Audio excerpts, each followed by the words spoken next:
Hello, my name is John, and today we'll be reading the 1972 Progressive Pathway to Oblivion by Victor Davis Hanson on American Greatness, March 10th, 2019. What is strange about the new envisioned progressive agendas for 2020 is that no serious Democratic presidential candidate next year could ever run on them. Instead, what we will see over the next few months are insidious efforts to ignore, disown, or recant endorsements of Democratic candidates for president. And if not, Democrats will be trapped by their own rhetoric and virtue signaling and end up going the full McGovern in 2020. Venom. The new Progressive Democratic Party is prepared for existential warfare. Vice President Mike Pence cannot be said to be a decent guy. Senator Dianne Feinstein, Democrat of California, is old and in the way. America is not much above garbage. Immigrants arrive crushed that the propaganda did not match the reality of a pathological America. Yesterday's condemnations from Jeremiah Wright's pulpit sound mild today. In such a race to the bottom, expect in the next 22 months that each current slur and smear will be seen as counter-revolutionary within 24 hours. Yet most Americans do not appreciate their country being trashed by those who apparently know little about it. Green deals. Much has been written about the Green New Deal, specifically its socialist redistribution schemes and its notorious rapid phasing out of internal combustion engine, which drew the polite ridicule from Feinstein and even House Speaker Nancy Pelosi. The timing was certainly absurd. The rapid growth in domestic natural gas use has ensured that the United States has exceeded even most green European countries in meeting the now abandoned Paris Climate Accords. U.S. energy production has all but eliminated the prior strategic stranglehold of the Persian Gulf states over U.S. Middle East policy, or for that matter, over American foreign policy itself. At a time when the government-funded high-speed rail is failing, and gasoline is below $3 a gallon, well below the price in Europe. Few voters would prefer ending gas and oil use or trying to do what left-wing California could not. One reason the U.S. economy is booming and may continue to do so is that American electricity-intensive industries increasingly are enjoying substantial cost savings in their power costs over European and Asian rivals. The new Green Deal is also low-poll hypocrisy, given that the Democratic echelon and donor class are now mostly America's rich. Voters will learn that limos, private jets, heated swimming pools, junkets, and expansive second and third homes do not synchronize well with ending their own internal combustion engines. On the two-legged pig's defense that revolutionaries must be treated well to be effective social justice warriors. While global warming is now a near religion among the establishment of both parties, 2019 will likely become one of the coldest and wettest years on record, especially in normal, arid western states. In some, at a time when the spectacular American Renaissance in energy production has enriched the nation, empowered the middle classes, and freed the U.S. military from endless involvements in the Middle East, why would voters prefer to end all that in favor of a California high-speed rail, Tesla, wind turbine future? Anti-Semitism. The recent failure to condemn explicit anti-Semitism, as voiced by some new anti-Semitic, anti-Israel left-wing congresswoman, reveals that the Democratic Party is captive to an entirely new manifestation of a tired, old ideology. A terrified Nancy Pelosi may blame Minnesota Representative Ilhan Omar's anti-Semitism on her linguistic clumsiness. But the fact is that Omar, Rashida Tlaib, Democrat Michigan, and Alexander Ocasio-Cortez say things about Jews not because they are sloppy talkers, but because they know all too well that the slurs win support. The Democrats have never completely disowned the nation's best-known anti-Semite, Louis Farrakhan, once pictured with soon-to-be President Barack Obama. Al Sharpton's career was birthed in Jew-hating. The reason Pelosi cannot enlist the help of the Congressional Black Caucus is that so many of its members are on record voicing anti-Semitism, from Representative Hank Johnson's termite slander to Representative Danny Davis's reflexive salutes to Farrakhan. Changing democracy, little pushback from a younger generation of progressive secular Jews, and the socialist drift of the Democratic Party have all legitimized the idea that one can fixate on liberal and democratic Israel, one of 23 Middle Eastern countries, one of over 190 nations, and apply standards of social justice to it in a way not commensurate with criticism of totalitarian Cuba, Iran, or China, and then embed that bias within a larger progressive take on the Palestinians. Moreover, anti-Semitism will only increase among those on the left because its practitioners are mostly ignorant of its terrible history, and instead assume that as people of color and marginalized peoples, they should be exempt from criticism, as we saw when Omar redoubled her rhetoric and thereby earned the approval of David Duke. Yet anti-Semitism is a losing political issue because it is never a static hatred. Once it begins, and it is contextualized as anti-Israel or directed merely against larger white privilege, it only increases and eventually will turn off most of the electorate. For Democrats to excise this hatred from their ranks, they would have to alienate anti-Semites. This they will not do, and thereby they will pay dearly for their appeasement. Abortion. It was an unwritten rule that there were two sure ways to lose voters on abortion issue. Again, ethics and morality aside, there were a few clearly understood no-go political red lines. On the pro-life side, one political fault line was to avoid insisting on no abortions under any circumstances. That is, not to allow exceptions for rape, incest, or fatal risks to the mother. In an amoral, purely political sense, that was a losing issue for most conservatives who embraced such a policy. On the pro-abortion side, the red line was usually defined roughly as infanticide, ostensibly killing the baby as it passed through the birth canal, or in fact was already delivered. In recent times, with rapid advances in technology, infanticide has been largely redefined as late-term abortion, in the macabre manner of the venomous Philadelphia abortionist Kermit Gosnell.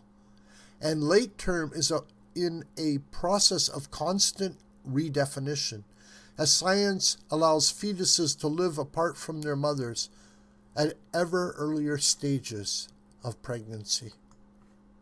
In other words, progressives have recently violated those understood political parameters when they are on record that a baby can be killed while or after being birthed, or at a stage where it is perfectly viable apart from the womb, and for reasons that do not entail either the health of the mother or any violent circumstances that resulted in conception. Apart from its abject immorality, infanticide is not a viable political position, and few politicians, many Democrats included, would wish to run in a general election condoning it. Reparations. There is no national support for reparations for contemporary African Americans nearly 160 years after the Civil War. The argument is neither coherent nor workable. Do immigrant blacks from Africa or the Caribbean qualify despite no American familial historical experience with slavery or Jim Crow? How do we find African American in the age of Elizabeth Warren and common tribal feuding over Native American ancestry in matters of lucrative Indian gaming casinos? If half-Peruvian George Zimmerman, according to the New York Times, is a white Hispanic, do we follow the 51% rule or go back to the old Confederacy's 1/16th drop?